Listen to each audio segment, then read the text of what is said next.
Kapakapa ana ngā haki i te tainga mai o te marea ki runga o Pukehinahina i te atatū nei. Pukehinahina,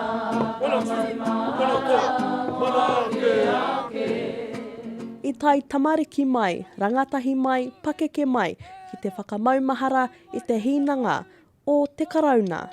Toru wiki ki muri i rā mātou i o rākau, he whakamahara ana i tērā pakanga. Ki te hoki aku mahara ko tahirau ono te koutou ki muri, i ko rā o mātou tipuna pakanga ana mo te whenua. Mō tātou, mō ngā uri whakaheke, toru wiki whai muri i ko nei rātou e pupuri ana i te mauri, i te ihi, i te wehi, i te mana, i te tapu o rātou ake whenua. Whanau au ria kina, whanau au mahea, potua ki te hatu o te rangi.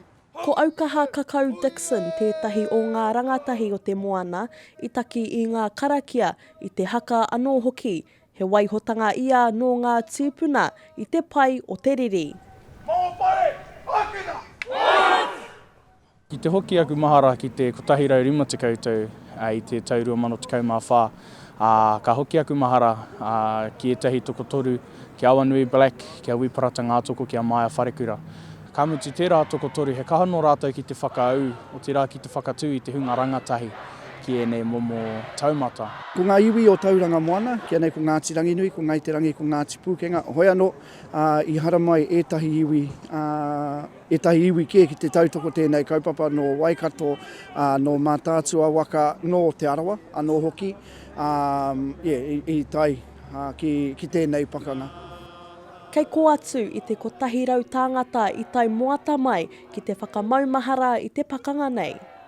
Ko mātou i toa i tēnei pakanga ngai Māori nā te hanga o te pā, te kreuatanga me ki o puhiraki o penetaka o Hakarāia, i haere rātou ki te tahu o Kāwiti, ki roto mai o te nota, ka hoki mai rātou ki konei, ki te hanga tēnei pā, ko Pukehinahina, e ki ana te kōrero, tata ko tahi mano ono rau ngā hoia Pākehā i tai mai ki konei, rua rau anake ngā Māori.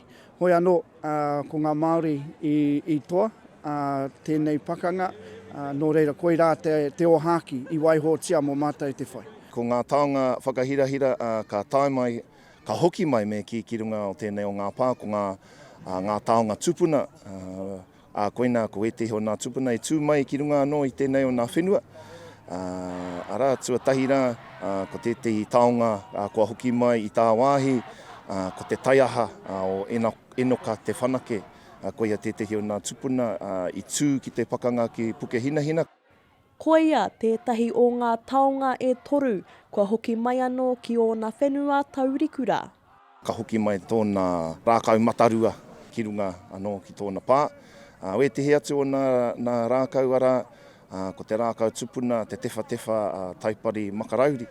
Ka tae mai ko ia tētahi o nā tangata rongonui, he ariki anō ki runga o te pā, te ariki o Ngāti He. Ara, me tōna whanaunga anō, ko hori taiaho, tana taiaha, ka hoki mai anō ki runga Pukehinahina, ko ia tētahi anō i tū mai, ki roto i te pakanga.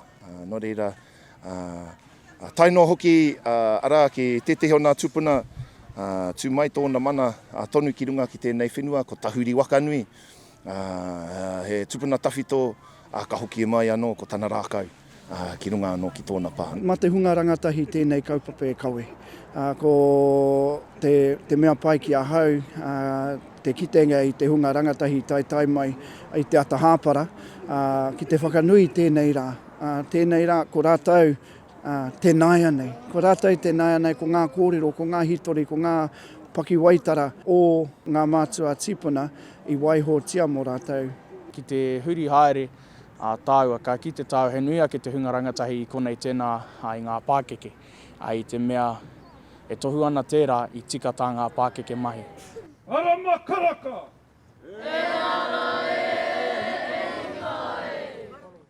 Ka whakahuatia ko ngā ingoa katoa o ngā tūpuna i te pai o Pukehinahina, e kore e warewaretia.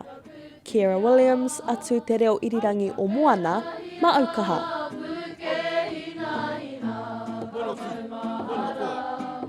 Ke